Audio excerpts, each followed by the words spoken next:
Howdy, howdy, Sue Devil here, and welcome to the after action report of my game 4 using the Tomb Kings against Jet R's Lizardmen. I just want to go over some of the mistakes that I made, where I could have played better, and really things that definitely cost me. And after I do that, we'll go into the battle screen and look at some of the picks, maybe where I could have improved, done a little bit better, reconsidered some of my choices and this sort of thing. Now, we'll get the game going right away. I was able to get these guys the orders to go in very quickly, and I gave this Hero Titan, I gave him the order fairly soon to use his Shim's Burning Gaze, and started sending these guys in right away. Kind of happy with the way that I've started this off. I've got these three big lords in these four, or maybe just these three in a control group, and I want to send them after Krokar. So he spawns that Feral Manticore. I do see that, and I'm going to actually send 3 against the Feral Manticore and 1 against his caster. So here comes the Shim's Burning Gaze. I think that's what it is, and I'm happy with the deployment here, sending these 3 after this guy and 1 after the Skink Priest. Now, right here, I mean, I've got my units coming up to get into the engagement. Krokar's out front. We've got some spearmen here. I'm not sure precisely how I messed this up, but my Necrosphinx is way out front, which is exactly where I do want him. I want him to take damage before Cetra the Imperishable. This guy is very slow. These guys 68 speed, 32. So this is something that I need to remember, is like it's going to take this Hero Titan forever to get where I want to go. He needs to be deployed out front as far as possible. Now, you know, again, I guess I think I clicked these guys and they were in a control group and they were locked instead of being unlocked. So when I clicked go kill Krokar, you can see their red lines are going past. So what I got to remember is, you see their red lines are kind of all going right past Krokar. One of them is going to engage on Krokar, but they're going to engage on whatever unit they see. I got to remember, if I got a group like this, that I can't actually put them locked. And had I done that, they would have all come to Krokar. I've got this guy in the back, happy with where he is. He can run. Right, he's got good speed, 74. This engagement is actually going extremely well against this Feral Manticore. He is already out of control and sending these carrions. I'm quite happy with that play right there. And these guys are just going to engage across the line. This was a really, this is a mistake. I never fight with a bunch of lords and try and goon something. So locking them for whatever reason seemed correct, and that really cost me, because if you look, this guy could already have been attacking Krokar. Now Krokar is taking some damage. He's got the Swiftness of Issel, the Sacred Spawning of Zwaddle, the Deadly Onslaught. He's got all his abilities, and he's going to start putting some hits on Cetra. Now Cetra is not anti-large. I mean, he's got armor piercing, and his Hero Titan is back. So if you just look, because I deployed, I really should have deployed the Hero Titan ahead of these guys and put these guys more in the back, and with Cetra even further back, so that even basically if I would have put the Hero Titan kind of right in here, the Necrosphinx here, and Cetra even further back, so that by the time they all got to the same place, these two big guys that I can heal would be attacking first, and Cetra would be the last one to take damage. Unfortunately, Cetra is the first one to take damage. Now, he's not taking a ton of damage, but pretty big mistake. And what's going to happen with this Necrosphinx, he's just going to go in and start fighting against Temple Guards, of all things. He's anti-large. At least he could have fought the damn Kroxigors, but of course he's not going to. And that's going to really cost me in the beginning of this fight. Now, these skeleton warriors are already buckling, but I'm fine with that. I've already got the heal going off, so they're getting, if I get these guys, skeleton warriors, they're getting, oh, they're getting a +5 melee attack and melee defense, but they're getting that heal. The skeleton spearmen, does it say? Yeah, there it goes. They're getting Realm of Souls tier 1, which is good. So they're taking damage, but they're healing through some of it. Now they're going to get absolutely crushed, but these guys are also healing through some of it. And I'm going to get that next level right away, and bang, again, you can see, I think these guys get it as well. Well, maybe they don't. They don't seem to be getting it, just these guys. Okay, well, maybe I was mistaken. So that's good to know. So they're getting the Realm of Souls tier 2, and we've got the fight going on here now. Cetra is now starting to take damage. I got the Hero Titan going here, and finally I just ordered this Necrosphinx to go and get into the fight with Crocker. Now Crocker is taking damage. This Hero Titan is no joke, and there's Spearmen there, and Cetra can hit hard too. They're all armor piercing, so he's definitely taking damage. I've got the Incantation of Vengeance on him for the -24% speed, and I wanted to get that cast off so that I could get the extra heal on. It doesn't appear to be going right now, but I'll try and take a look for that. But you can see all my guys are healing except for these guys. I thought they would be healing, but for some reason they're not. Maybe they only get the one heal.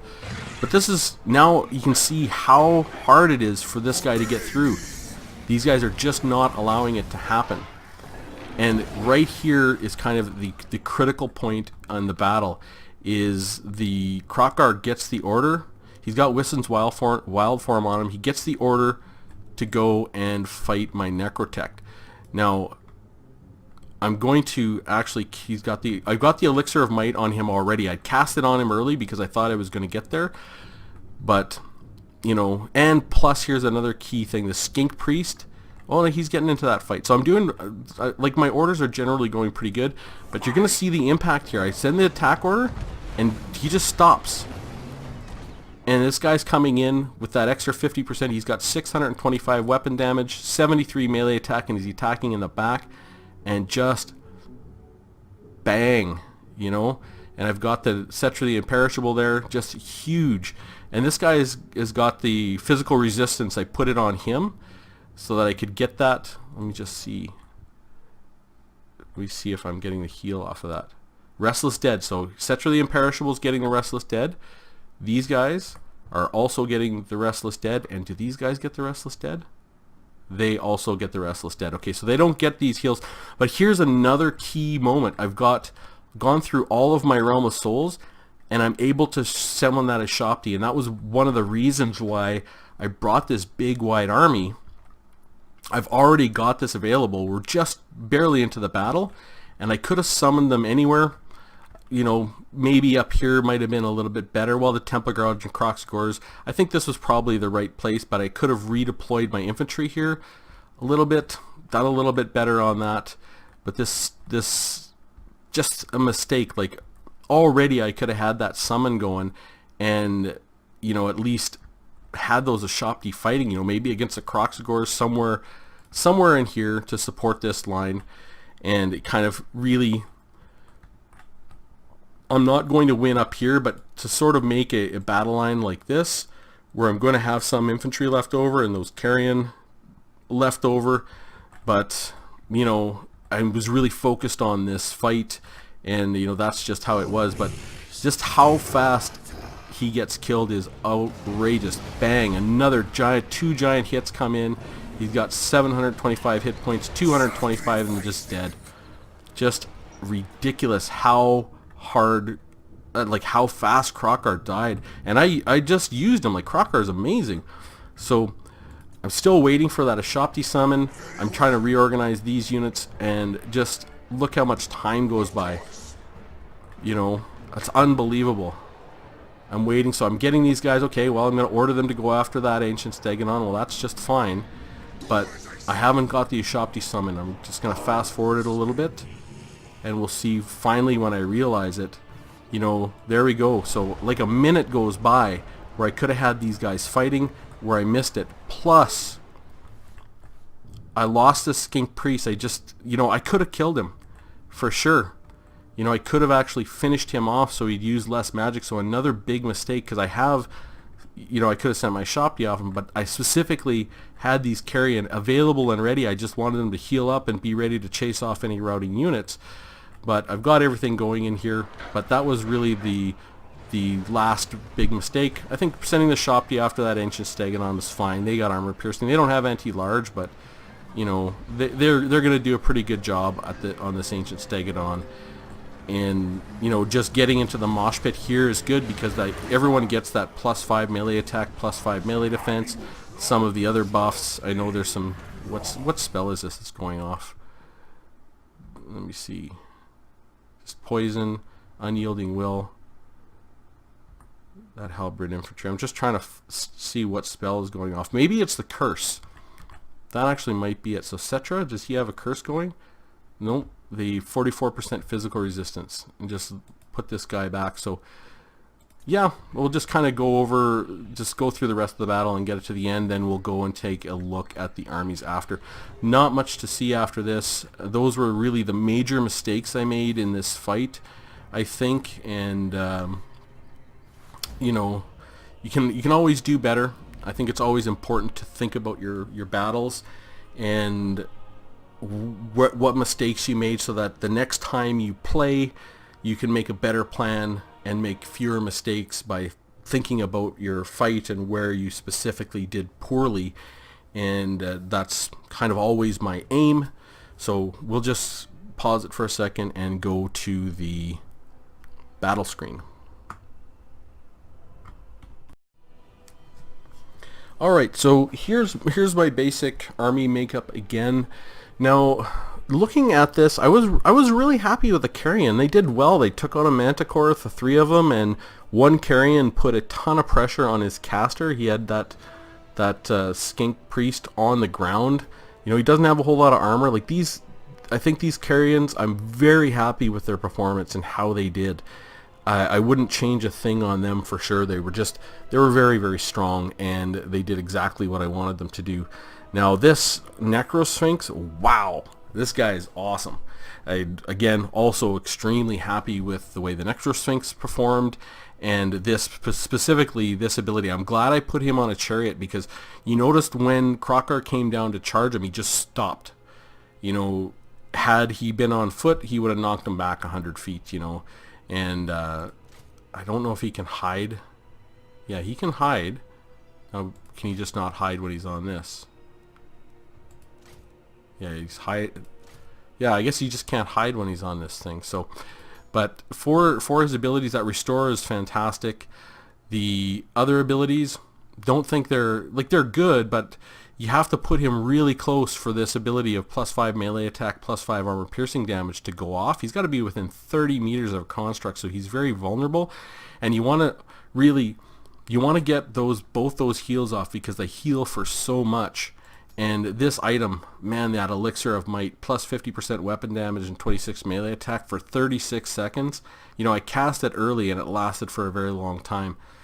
Don't know if this Vembraces of the Sun is terribly useful, but I'm really happy with the Necrotech and the Necrosphinx. I misused that Hero Titan, so I never even used his his Spirit Leech. So I think he did really well, though. You know, it seemed to do good. He does magic damage and fire damage and armor piercing, so I think he's quite a good unit. He's not going to get focused down like the Necrosphinx, but he was pretty tough. He has 110 armor. The Necrosphinx has 110. His good melee defense and melee attack, you know, with that +5/+5, he's going to be at 57. So just very, very slow. So I'm not sure about that Hero Titan in this matchup. I don't know. He seemed to perform well. Definitely like the Necrotech. Definitely like the Carrion. Definitely like the Necrosphinx. Now I also like Cetra. I think Archon the Black would probably be better. You know, his spells. He's got the Fate of Buna and, you know, Spirit Leech, and you can get a big Vortex if you want. You can't use this Tomb Blade of Archon, but you know, the Staff of Nagash he can use if he wants to improve power recharge rate. You know, his abilities are pretty good. The Liber Mortis, 44% physical resistance. He gets 3 uses of that. My Will Be Done, +5 melee defense and melee attack, which is the same, 134. His curse is again pretty good, and this improved power recharge rate. The one thing that this guy Hero Titan did, I didn't run out of magic. He also buffs your winds of magic, so whatever you're using, he's really, really good. So, and you know, you can put him on a chariot or a skeletal steed. He's anti-infantry, and just, you know, if he's on a steed for 100, he's a lot cheaper. So, you know, you can see already, even with a spell loadout, I can't use that. You know, do I use that staff in a gash? You know, probably. And bring him up to 21. I still have 700 gold left over my choice of Cetra the Imperishable, even with pretty much his full loadout.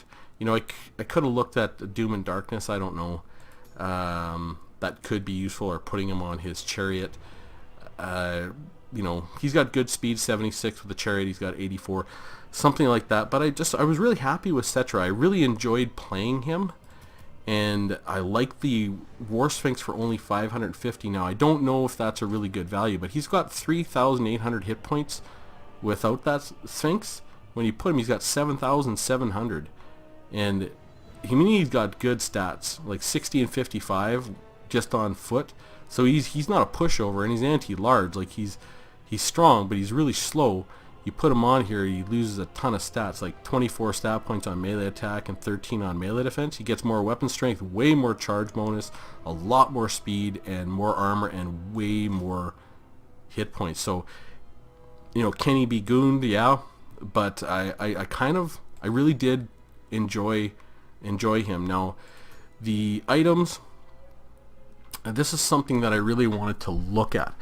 So, you know, I could have brought this minus 26 melee attack, minus 26 melee defense for a 40 meter range. That's pretty good, that incantation of desecration. It's going to protect him and anyone who's around him. He's got a good loadout. Now this vortex, I don't think that's all that good. The righteous smiting, don't need that unless you have missile. But if you do have missiles, the 7 winds of magic, so it's really super cheap. I don't know if this incantation of vengeance was good or not. I just brought it. I think maybe this might have been better. So 15 winds of magic though is pretty damn expensive, but minus 26 melee attack and minus 27 melee defense all around him is really, really strong. And for his items, now we'll just go to his abilities. The Wrath of Petra, I really like that because you can just hit that and get away. The Unyielding Will, you know, it's 206 on him. It's way cheaper if we get it on Ark in the Black. So I don't know why, but maybe he has. This is 55 meters, so maybe that's why. And this Restless Dead heal, I like. This the Curse, yep, good. So the spell loadout, maybe it would have been better to have this incantation of desecration to really let these guys last in the pocket a lot longer. And for the items now.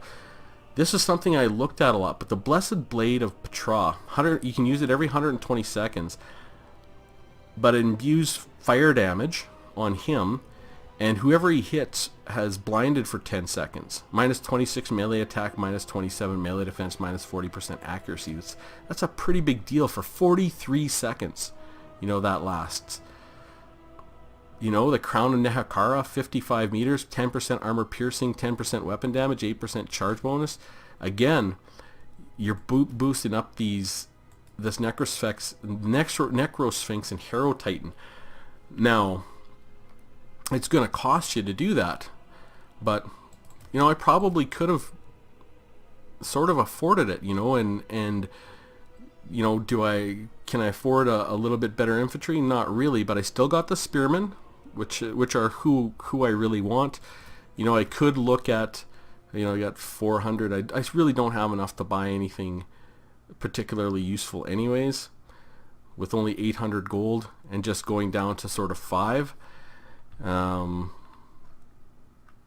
You know, I'm making him more expensive, but maybe I can find a unit that will protect him. You know, these Scorpion Legion, they're anti-large, poison attack. You know, I can't get these Kepler Guard. Hard to say what would have been the best choice here. You know, I don't want a Cav because I can't control them. You know, I want something that I can absolutely control and manage. Maybe it would have been, you know, maybe it's better to build out my line with 5 of these guys, and then can I get 3? No, can't quite get 3. Still a little bit short. So yeah, I think these spearmen are a good choice, because you're gonna, you know, he's gonna have some large stuff. So I like the 5 of them to get through there a little quicker. 836 gold. I don't know. It's hard to say what would have been the best choice in that situation. Well, artillery, screaming skull, scatapult. I think, does this have some sort of advantage? Undead. No, that's going to be useless. Really. You know, maybe it is useful to get this Scorpion Legion just to poison anything. You know, like put these guys in the back and allow them to really just keep them back, and if someone comes and gets the Necrotech, just to put them in the way, get that for sure, that 1 unit rank increase on this guy. Is there anything useful on this guy? I don't know. +5 melee attack, +5% armor piercing. It's only 71 armor piercing missile damage. You know, maybe that's the better way to go. I don't know. You put that on him, and when he comes in to fight, everyone's got -9 melee attack around him for 40 meters. -22% flame resistance. Now this guy does do flame damage. You know, kind of a lighter line. I do kind of like the idea of ranking these guys up. Now if I rank these guys up, yeah, they only get 1 stat point. It's actually not a good idea to rank up these spearmen. But these guys, these carrion, are very, very good to rank up. You know, so it's hard to say. You know, -9 melee attack is not nothing in 40 meters. You know, that's pretty significant, and that's going to make him a lot more tanky. Yeah, you know, maybe this is an improvement over the build. I've got, yeah, he's more expensive, but he's got some items like that I can use. That Blessed Blade of Petra every 120 seconds, -26 melee attack and 27 melee defense on anything I'm fighting. This Crown of Nehakara, that 10% armor piercing damage and weapon damage and charge bonus. The charge bonus is significant, but really the armor piercing and weapon damage, like these guys have big armor piercing. Like he's got 400 armor piercing, so 10%, he's going to be at 440. That's pretty darn good. And this guy, I think, is he the same? 413. He's gonna have even more. And him for yeah, 345 for Cetra the Imperishable. You know, maybe it's worthwhile bringing those types of things and making these guys absolute beasts and keeping this Scorpion Legion in the back. But you know, had I just had these guys, I wouldn't have been able to muck them up nearly as good. And he had a pretty small infantry line, so hard to say. It really is. I don't know if that would have been good to put even more resources into Cetra, because then he's even more vulnerable. I mean, what if he brings Kroq-Gar and then brings a Scar Veteran and puts him on a Carnosaur and brings in, you know, 2 units of Pterodon Riders with Fire Leech Bolas, or you could even bring 4. Well, actually, that's why I bring those carrion. But 2 units of Cold One Spear Riders, and sort of could make a goon squad like that, and even, you know, I don't know. You know, you're taking a risk the more money you put into something, but I mean, some of his abilities are so damn good. You know, maybe it's worth the risk. And if you deploy with this Hero Titan out front, so he can take early damage, and you get that Necrosphinx, which is your real killer, he's fast, and put Cetra the Imperishable as the last unit to engage, maybe it's worth it. So, I don't know. I'd be interested to hear what... Oh, right, I couldn't actually have this. I would have to have 1 less. Right.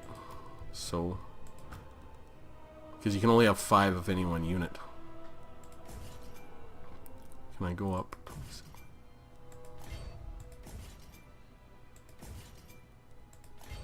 Oh yeah, maybe that would be the right thing to do. I don't know. Make these guys extra good. something like that. I don't know.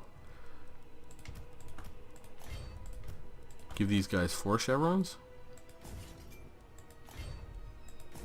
Yeah, could have considered something like that. Even an even smaller army, but made those carrions like 29 melee attack, 52 melee defense. Their leadership a little bit higher.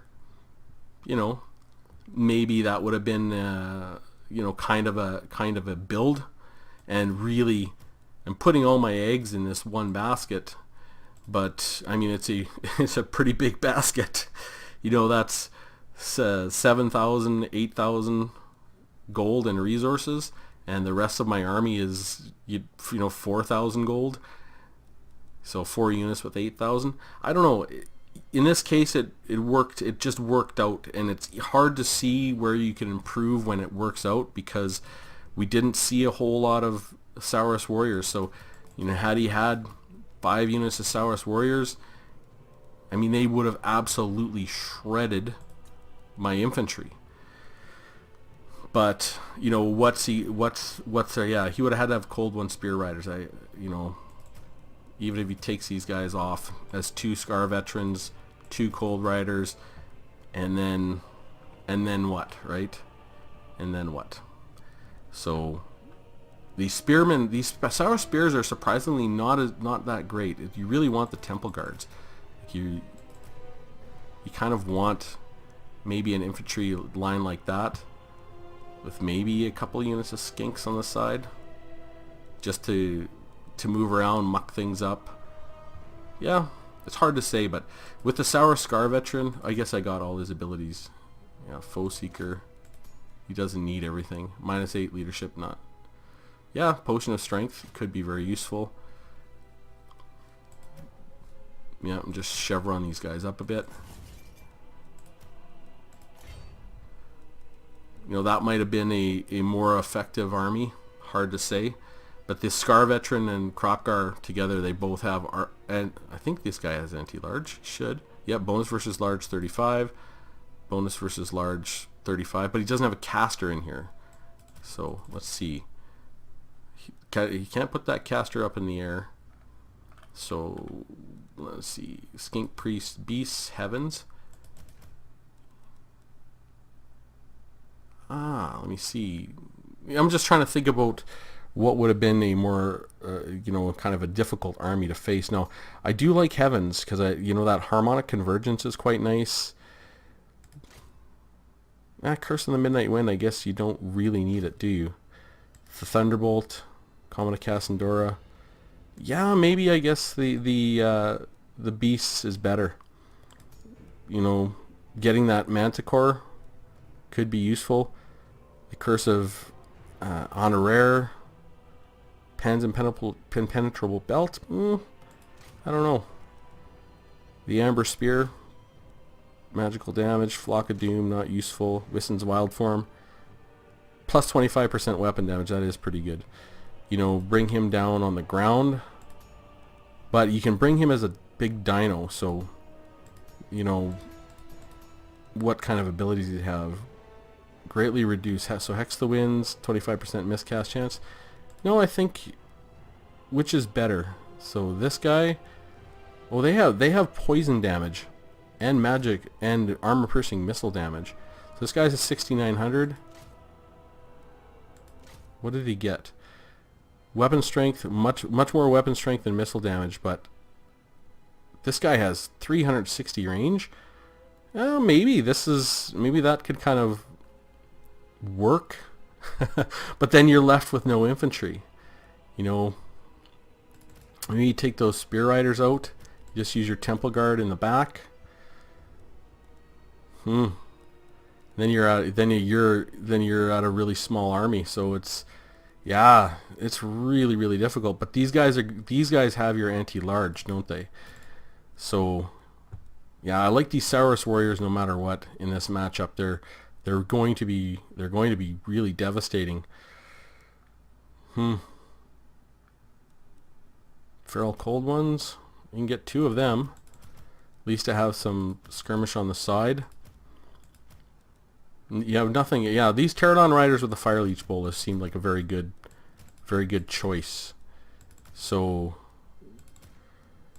getting them up in the air is going to make a difference.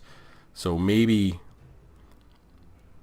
maybe you get, with 4 of those guys, they're going to do a heck of a lot of damage. But then you've got a very weak infantry line. Maybe you do go with skink cohorts. Get 5 of them. Get 4 of them with 750. A Saurus Warrior in the middle. Kind of make that your weakish infantry line, but you got the Fire Leech Bolas, which can do a ton of damage. You got the Scar Veteran and Krokar, and you got the Skink Priest, who has 360 range, 371 damage, does poison. He is bonus versus infantry. He can go and handle the infantry engagement, where these Pterodon Riders can go fight.